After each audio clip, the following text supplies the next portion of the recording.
Caller sa linya, sino ni? Hello, magandang gabi. Noo lang nakikita.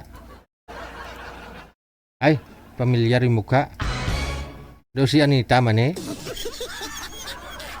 Ikaw ba to, Anita?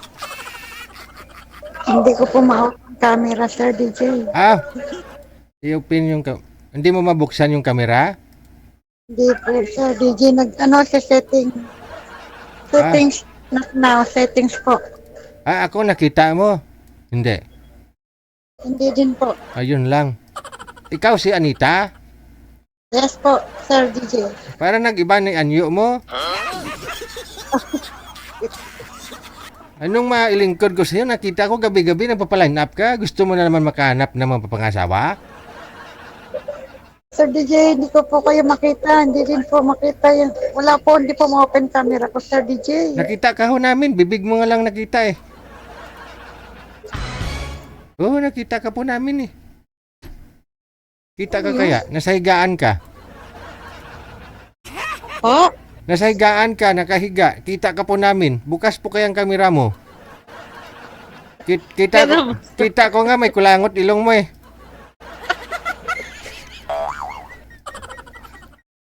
O ano? Magpapaline up ka na naman?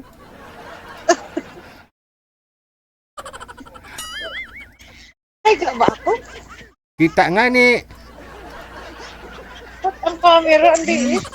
Ayun lang, baka yung kamera mo gumagana sa kabilang application. Baka may katawagan ka sa kabilang line, sa messenger, ganun. Wait lang, Sir DJ. Patay ko po muna. Sino? Wag ha, Anita, madaan ho yan sa magandang usapan ha. Wag mo subukang patayin. Kulungan talaga yung hantungan mo niyan. Pag-usapan ninyo. Ano na, hanapan ka na naman namin ng mapapangasawa? Yes po. Okay, ilang taon ka na nga ho, Anita? Dito po. 50. Sige, saan ka po ngayon? Dito po ako sa trabaho. Saan nga ni? Dito po sa San Pablo. Laguna. Oh, sa trabaho ka ngayon tapos nakahilata. Andun po ako sa aircon, Sir DJ. Wow, sana all. Nanang po yung mami ng ampo. Okay. Ayun, may tumawag na sa'yo. Ayan. Rent. Ito si Rent. Ano Rent? Ayun lang. Partner po, Sir DJ, nung nagpalay na po ako dyan sa Baka siya ho yung tumatawag sa'yo ngayon. Sagutin niyo po. Yan nga, Sir DJ, yan po yung nakapartner ko dyan nung nagpalay na pa ako, Sir DJ. Sagutin niyo. Baka kayo ng dalawa. Baka boyfriend mo yan, ha? Hindi naman po na kami naisipan niya tumawag sa akin. Baka Alam naman niya. Baka siguro nakita ako magpapalay na, Sir DJ. Oo. Kaya Pero nililigawan ka? Hindi po, Sir DJ. Ngayon lang niya po ako naisipang tawagan. Ay. Tagal na pong panahon na hindi po kami nagpupuntakan. Ilang dekada na? Siguro nakita po na ako yung magpapalay na. Kaya siguro na tumawag. Oo nga, no? Sige. Sagutin mo muna para di ka na magpapaline up. Siya na lang kausapin mo. Ha? Pinatay na po, Sir DJ. Sino?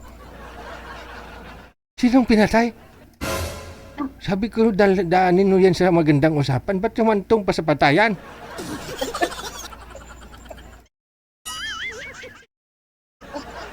Anita, ha? Sige. Diyan ka lang po muna. Relax ka, ha? Relax. Wait lang po. Okay. That was Anita mula sa San Pablo, Laguna. Kung maalala ninyo, si Anita may naging boyfriend na rin ito. Na? Dito niya na rin nakilala sa live natin. So, paldo na siya. No? Kaisang bisis na siyang napakapaldo.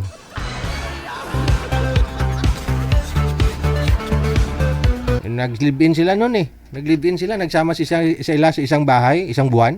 Pero wala daw nangyari. Isang buwan.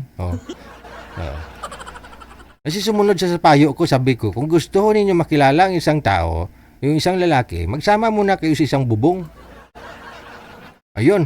Yun na nga, sinunod niya yung payo ko. Nagsama sila isang buwan.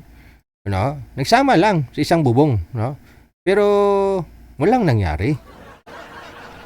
Ayaw niya sa ugali ni Boy, no? Marami siyang nadiskubre, marami siyang nalaman tungkol kay Boy na hindi maganda.